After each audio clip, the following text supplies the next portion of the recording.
Hello and welcome to Rajya Sabha Television. You're watching this special telecast with me, Rausan Pereira. India on Thursday sought to play down American President Donald Trump's remarks that New Delhi is not treating the US very well on the trade front, insisting that it was important to understand the context in which he made the comments. As hopes for sealing the much-anticipated trade deal during Trump's visit to India next week faded away, India said it does not want to create artificial deadlines. Meanwhile, the External Affairs spokesperson said that India-US relationship is progressing from strength to strength and that trade has already been growing at more than 10% per annum for the past 2 years. The US remains the top trading partner for India in terms of trade in goods and services, followed by China. While the bilateral trade between the US and India is approximately 62% in goods and 38% in services, the bilateral trade between India and China is dominated by goods. In our special telecast today, we will analyze India-US trade relations ahead of President Trump's visit. Joining me on the program today are Saurabh Chandra, former Secretary, DIPP, Ministry of Industry and Commerce, Government of India; Arun Kumar Singh, former Ambassador; and Rajan Sudesh Ratna, Economic Affairs Officer, United Nations Economic and Social Commission for Asia and the Pacific. Thank you to all my guests for joining me on this special telecast. Arun Kumar Singh, let me begin the program with you first. Let's talk about the status of ties when we look at trade in particular between India and the United States. So one, of course, as you said, the status of ties, if you look overall, has become fairly strong. Politically, the two countries do a lot together. Strategically, there's a lot of convergence, especially if you look at the region and if you look at what is described as the Indo-Pacific. In terms of defense cooperation, there has been tremendous progress. Till 2008, we had hardly bought any defense supplies from the US. Now we have contracted to buy almost $18 billion of defense supplies from the US. And as the latest reports show, another $3 billion worth of supplies are in the pipeline. So that's looking at the overall relationship. Now, if you just look at the trade relationship, in the last 15 years, trade has increased 10 times. So that is significant. And as you mentioned, US is India's largest trading partner. According to a comment made by the current Indian ambassador, the trade now stands at $160 billion and it's increasing by almost 10% every year. But what is significant is that India has a trade surplus with the United States. Our trade surplus with the US in 2018 was about $26 billion. Now it's about $21 billion. And at a time when we are an overall trade deficit country with the United States, we have a trade surplus. And if you look at another segment, the IT sector in India is very important for India. 9% of our GDP is generated by the information technology sector. Bulk of our production is exported. Bulk of our exports go to the United States. So the United States remains an important partner for India and a growing partner in terms of trade. And again, in the last 2 years, we have contracted to buy $7 billion worth of oil and gas from the United States, something that we had not been buying earlier. Of course, the US at the moment is generating some kind of concern, saying that India has a huge trade surplus with the US. India is among the 10 top countries with which US has a trade deficit. And the policy of the current administration, especially President Trump, is that he's looking at trade relationship with every country in the bilateral context and wants every trade surplus or deficit issue to be addressed. So he would like some more balancing here, which is different from the earlier norms when you are looking at the global picture. So I think that's where the two countries are now engaged in a very serious discussion in terms of what can India sell more to the United States, what can India buy more from the US, and that's the process that's going on. Okay, all right. Talking about the progress now, Saurabh Chandra, how much progress do you believe we can make during this visit of President Donald Trump to India, and how much progress would be good progress as far as India is concerned? These are long-term things. They can't be associated with one visit or the other. And the sentiment now is that a trade deal is going to wait at least until the elections. Now, there are many sticky issues, whether it's trade, tariffs, subsidies, data localization, intellectual property. Dairy sector is extremely sticky. We want them to import a lot more mangoes. So many things. Now this will take time. Intellectual property will remain a problem. Then the entire gamut of these agreements do not cover labor. H1B visas is a very important issue. All this is going to take time. Okay, it's going to take time. You can't expect things to change overnight, is what Saurabh Chandra is suggesting. Let me go across to Rajan Ratna now. As you know, as far as this issue of trade surplus is concerned, let's go back to that. Let's go back to the first speaker and the observations that he made. How do we address this issue of trade surplus? What needs to be done, or what does the president need to see India doing? Well, what Ambassador Singh said has been a correct reflection of that. While with most of the trading partners, India has adverse balance of trade. But US being the topmost market destination, definitely India has a surplus in terms of the trade. Looking into the very traditional way, and that way even the thinking in India which is going on, which at least I don't think should be now realistic to evaluate a bilateral trade relationship in terms of balance of trade. Today you are talking about a global value chain. Today you are talking about a regional supply and a value chain. So when you look into only a balance of trade, you do not actually look into the real trade in terms of value added which is happening from one country to another country. Now let's look at, and I have some facts which I would like to share, good that Ambassador Singh told about. You know, in 2018, if you look at what is the topmost item in a sector which India exported to India, if you look from the harmonized system of nomenclature, it's a chapter 71, which is gems and jewelry, pearls, etc. Now, this is what our top sector to US. What did we import from US? It's the same chapter, chapter 71, which is number 1 import, which we imported from India. Now, if you look at the value, we exported $11 billion and we imported something around $7 billion.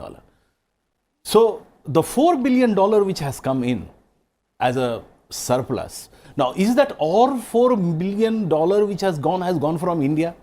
Is it all what the labor has gone, or value addition or gone, or these supplies would have come from, because if you talk about diamonds and other, it may have come from somewhere else for which India would have paid to another country, say Africa, for bringing diamond which is then polished and being sold to US. So, those factors need to be now taken into consideration. The another thing which I would like to point it out, it's a very historical visit of President Trump, because as Ambassador Singh said, India has the defense ties, but technology is another important. I mean, former Secretary talked about intellectual property. But technology is very important. India has been getting a lot of investments earlier coming in from US, which brought technology. Geopolitical, we know US and India. But one thing which I want to touch upon, and I think would be very important if in this visit there could be some ice breaking, is a multilateral process. Most of the time when the talks are being on, it's looking into the bilateral process and the trade war, etc. But there is something which is going on, a multilateral process in the WTO in Geneva. And Doha round, which came way back in 2001, is virtually dead. Nothing is moving. There is no consensus on what is the future roadmap. There have been G20 declarations. There have been declarations at various fora about moving it. And I think if Modi and Trump can devote some time on that process to bring it back, would be a very important part which can be played. Okay. Ambassador, there have been confusing statements really as far as the president is concerned. Once he says that there is no trade deal on the table, and I'll have a mega trade deal sometime in the future. The next day he talks about maybe there could be a trade deal on the table, let's see how it goes. What can we expect really as far as trade is concerned? Do we take it as it comes along, or do we have some kind of a plan really? How do you prepare for this visit as far as trade is concerned? So at the moment, the picture, as you mentioned, does appear a bit confused. There was a clear sign that both countries were making a very determined effort to reach some kind of what was described as a limited trade package. And obviously, it was not going to be a major trade deal, but some package where both would get market access. And for India, the important thing would be that GSP benefits for supplies from India would be restored. because the US has removed that as a pressure point on India. And again, India has been agreed that US has imposed tariffs on aluminium and steel supplies from India to the US, ostensibly on national security grounds, which they had invoked against China. And India's argument is that if we are a strategic partner for the US, how can you use national security grounds to invoke trade measures against India? It doesn't hold. And very recently, the US has taken away the developing country classification from India as far as imposition of countervailing measures are concerned. So that again is going to be a challenge from India. So I think on trade related issues, it is clear that US continues to take a hard line and is trying to push the maximum advantage that it can get. All countries try and do that. And so although the two countries were engaged in negotiations, from the reports that are now coming out, it's a sense that US wanted to use the visit of President Trump to see what is the maximum they can get in terms of market access and other benefits for themselves. India was looking at reviving the GSP and some other market access gains. But eventually it reached a point that the two could not work out a satisfactory arrangement. And so that's where it is. It's quite clear that efforts will continue to some extent while the visit is still working out to see if something can emerge. And I think President Trump has protected himself by saying that a major trade deal is not going to happen now. Because even if something happens, and as of now the indications are that nothing seems to be on the cards, but even if something happens, that will be limited. And then that may be criticized as not being ambitious enough. And then, of course, you cover yourself by saying that in any case, a major deal will come later. So I think that's the game that is being played out. But more important, I think the signal from both sides is that even if a trade deal doesn't work out, because a lot of people will then start raising questions that if the trade deal hasn't worked out, is the relationship in trouble? So the signal is that even if a trade deal doesn't work out, discussions are going on, whether for a limited agreement or for a bigger agreement. And the other dimensions of the relationship, the defense, the strategic, the political, those are very important and those are continuing. Talking about signals, I must ask you this question because, you're a former ambassador. So how do the diplomats really prepare to a visit like this when there are mixed and conflicting signals that are coming through from the other side? I think, look, they would say, we certainly would say that they're conflicting signals from the US. And US would say they're conflicting signals from India, that, you say that it's a big relationship, why aren't you giving us more on trade and other things? So I think all visits have elements of the positive, elements on the challenges, because the way it works out, each government, each bureaucracy is dealing with many issues and many priorities. But when a high level visit is taking place, both systems then concentrate on issues relevant to the two countries. And both try to generate pressure on the other to extract the maximum for themselves. And so some there is progress, some you're not able to progress. So it happens in each visit. And ultimately you have to see what is the maximum advantage that any country is able to get. Now, for example, you take a look at the visit of President Bush in 2006.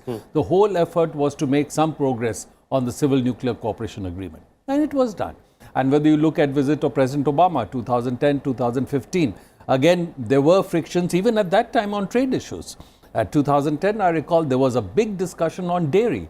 And there was a lot of frustration on the US side that India did not accept the demands they were making on dairy. And that continues to be an issue today. So I think that's not something unique to either this visit or just to the India-US relationship. Okay, all right. Mr. Chandra? So let's talk about some of the opportunities then, really, as far as a trade is concerned. What do we need to focus on? What point do we need to drive home? And also, is Harley-Davidson still a factor now? Harley-Davidson was only an example to put some pressure on India. But I think the area of cooperation is technology, as was mentioned earlier, artificial intelligence, robotics, machine learning, automation, telecommunications, and so on. But how much of cutting-edge technology is the US willing to give away to India or to share with India, like some of the other countries, like the Israelis do, for instance? No country really shares your cutting-edge technology, because manufacturing, the value addition comes only when you have depth in manufacturing, and that means that you own the intellectual property, you've done the R&D, now you're cashing it. So finally, when it comes down to the crunch, we will have to do our own R&D and build on it. China has actually done it. What they've done in 5G, it's something which is remarkable. So that's a model for us also then, is what you're suggesting. All right, let me go across to Dr. Ratna as well. You know, as far as challenges are concerned, how do we address some of these challenges? What are some of the biggest challenges? What would we like to talk about to the visiting US delegation as far as some of these trade challenges are concerned? Well, what I see, and the question which you asked, and Ambassador Singh also responded to, you know, there is a lot of work which is done before these VIPs arrive. So when he is coming now, say 24th, but I think the diplomacy and diplomats from both sides and the technical level, they have been working, must have been working for more than a month on this. I see when Trump comes and what has been emerging into these VIP visits, there would definitely be some agreement. Mostly these will be non-controversial cooperation types. Whether they will substantially lead to economic linkage between India and US, or in technology or IP or artificial intelligence, that I don't know. But definitely there is going to be something which is expected, might come out. Now, when you look at these, and let's be realistic about what has been talked. Do you think Trump in this visit will come and announce that the withdrawal of GSP to India is restored without getting anything in return? That the duties on aluminum and iron and steel which has been imposed will be withdrawn? See, when US withdrew GSP, not GSP, when imposed way back aluminum and steel duties at par when it did for China, India also issued a custom notification for a retaliatory measure, but for a good 1 year and more, it did not implement. Every 2 months, 3 months, that notification was kept suspended. And then when US withdrew GSP last year, that was the time when actually in June, July, India really implemented that custom notification. And you could see the tweets, which is a very Trump-like tweets, where he said it's India is doing this and that. But as Ambassador Singh says, again, and if you go back to the basics, even imposition of these duties on aluminum and steel, and not only on India or China or anywhere else, it's under security exception, which is Article 21 of GATT, which unfortunately, if you ask the lawyers who have been looking into the trade law or economists, it's very rarely used. I mean, this is not very commonly used. The problem is, given its nature, and US lawyers, I would admit, are very smart. They knew that the WTO jurisprudence will not enter into interpreting use of this article, and so they are getting away with it. That is a reality. So in trade, in many of the cases, what we used to hear, might is right, and might here can play the way he or she wants to. US has, let's recognize the fact, I mean, China had to agree to what US wanted in terms of opening and giving the reciprocal market. So bilaterally, it's very difficult to negotiate any trade agreement with US where you would get on a full reciprocity the desired things. And as what has been said, US has very fixed position on certain things: e-commerce, data, right, intellectual property, environment, labor. Now these are the issues which I'm not sure whether India politically, economically or socially we are ready to make a firm commitment to US in trade agreements. And that's why I think it's more realistic when President Trump, before coming, he said, oh, the trade agreement, which is all comprehensive, will take time, maybe not before the next election. So he's also buying time. And let's be realistic about one fact. He also has a domestic constituency. His winning US election was on the pretext of, protectionism. And he has to live to that expectation of the Americans. So he cannot be seen to be delivering something to any other country, including India, which optically goes back to his constituency, showing that he has weakened his position from the traditional way he was. And that is a big dilemma as to how he is going to address that. Absolutely. I think that's a very crucial point that you made there. His domestic audience and his eye or his mind is clearly on the election in November 2020. But taking the discussion forward now, Arun Kumar Singh, so with everything that's happening in China, with the Wuhan virus, coronavirus, whatever you want to call it, is that an opportunity really for India and the United States, maybe, going forward? So one shouldn't look at taking advantage of another person or another country's problems as such, but at the same time... But it's a genuine problem at the end of the day. It's a genuine problem, and I think value chains are being disrupted. But aside from that, even if, let's say, China were not facing this particular problem, now the US under President Trump has signaled very clearly that it sees the problem from China in a different light compared to earlier administrations, and it wants to meet the technological challenge that China is posing to the United States. And therefore, to some extent, this is a problem that the US has created for itself, because in the 1990s, it was the United States that started the process of bringing China into the WTO. And once China entered the WTO, it took advantage of WTO rules and regulations to enhance market access for itself, to enhance manufacturing in China. And now the US is saying that China has benefited from the WTO norms but has not followed WTO norms in terms of industrial and trade practices. And so they are pushing back on that. And for example, they are canvassing with countries not to use Huawei for 5G technology. They're putting pressure on universities in the US, laboratories in the US, not to partner with Chinese entities. So the US industry is beginning to realize that going ahead, they perhaps for their own interests, not to have the same stake in China in terms of production as they've done so far, and they're trying to move out. But here again, as of today, 60% of those who moved out went back to the United States, and about 30% who moved out went to Vietnam and other countries, and very few have come into India. So we have to also examine as to what role do we want to play in the disrupted and the new value chain arrangements that are coming into place, whether we want to take advantage of that. And as Saurabh mentioned, we also need to focus on newer technology, because the new value chains would be created around 5G, artificial intelligence, data, quantum computing, convergence of biology and IT.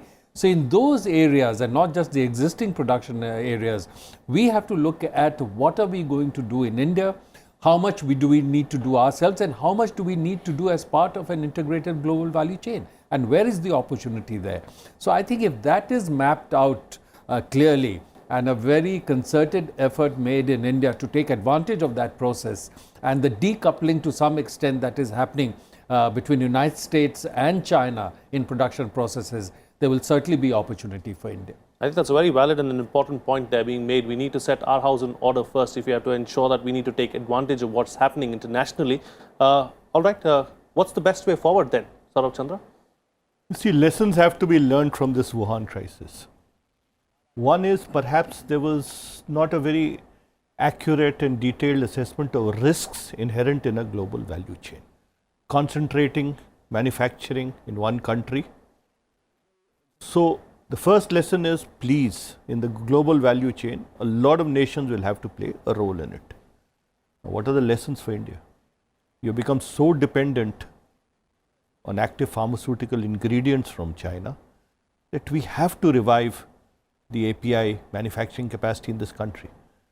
I remember this was talked of about 7 years ago, and thereafter, because we've not been competitive, we continue to import a lot of API. Now this is it's a strategic choice. How do we get our API manufacturing back on the rails? It's a larger issue of getting manufacturing back on the rails. You need factory reforms, you need enablers, you need logistics, you need to address environmental concerns, and above all, reduce the regulatory burden to create a climate where private investment is willing to come. At the moment, private investment is an issue. Right. And we need to address that. Sure, certainly. And Rajan, Ratna, close the show for us with your concluding remarks. I think I won't see it as an opportunity for India. To be very honest, there are a lot of literary work which came even when US imposed trade sanctions against India. Definitely some countries benefited because of that, not India. And what is happening now in China, in India, we will face the consequences after 3 to 4 months from now, as Home Secretary is saying. Pharmaceutical, we are totally dependent on China to source the bulk drugs. Now, if right now the Indian industry may be having stocks inventory, after 3 months, 4 months, if there is a deadlock like this, your whole chain, your whole supply to the world, which we are reining in, non-branded generic drugs, the demand would be there, but we would not be in a position to fulfill the requirement, and it will break the chain. So you are vulnerable, and definitely there are many things which we should have done at the home front, not now, not 10 years, but 20 years. Labor reforms, agriculture reforms, regulatory reforms. But this is a good time to do it. Sometimes, you bring reforms only when there are bigger shocks which come to the nation. If you look at when the global economic recession took place way back in 2008, India was not that affected as other countries were. And perhaps there was a confidence which was building into the industry and our own market, and brought some kind of a complacency. But the dependence of not only India, but many other countries is a reality now. You cannot live in isolation without that. And anything happens to China, you will be affected. And that is a lesson which we need to learn. Okay, all right. On that note, then, we'll call it a wrap on this special telecast. Thank you to all my guests for joining me on the program and putting things into perspective for us. That's it from me. See you again next time.